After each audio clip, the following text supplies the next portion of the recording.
Welcome to The Terrible Take, a daily segment telling Steeler Nation what's on our minds. I'm Melanie Friedlander. The NFL will open the Spring League meeting in Minneapolis, Minnesota tomorrow, which runs from May 22nd through the 24th.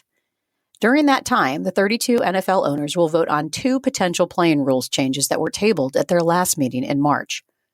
One of these proposals, put forward by the competition committee, would put the ball in play at the receiving team's 25-yard line if there's a fair catch on a free kick, kickoff and safety kick, behind the receiving team's 25-yard line.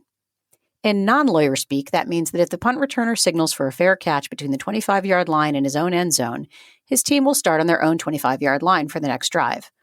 That's a huge advantage for the receiving team and could essentially eliminate the chance for a punting team to pin their opponent's offense deep in their own territory at the start of their next drive.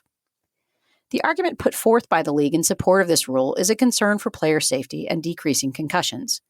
But the publicly available data doesn't really back that up. In 2022, 99.3% of kickoffs occurred with no concussion sustained by any player. Of the 19 kickoff returns where a concussion did occur, only one was to the player returning the ball.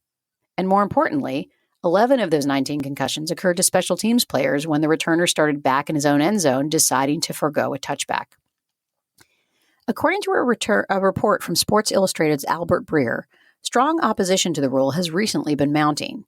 Special teams players and coaches have met via conference call, with the NFLPA officials joining as well, to campaign against the rule change. A 3/4 majority vote of the owners, or 24 votes in favor, would be required to pass the proposed change at the meeting.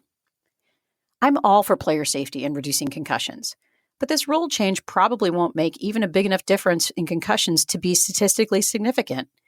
In the meantime, what it might do is make the game less interesting unless all you care about is scoring points. Who doesn't love seeing their team's defense come up big when the opposing quarterback is taking a handoff inside his own 5-yard line? The other argument against this rule change is that it may actually increase the risk of concussions.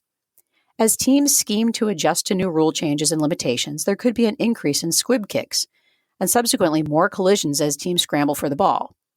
Never mind the potential officiating debacle if the ball ends up under a pile of players and it's not clear who has possession. Every time the NFL makes a rules change, teams adjust. Defense can't hit players high, so they go low, and now the knees are at more risk for injury. While it's not clear how teams might adjust to a rule that turns some fair catches into touchbacks, you can bet that they will. And in the end, it probably won't make things any safer for the players. When the owners vote in the next couple of days, I hope it's a thumbs down on this proposal. That's my take. You can follow me on Twitter @GirlSurgeon. Check out The Terrible Take every day at 5 p.m. Eastern Time. Follow us on SteelersDepot.com and check out The Terrible Podcast with Dave Bryan and Alex Kozora every Monday, Wednesday, and Friday.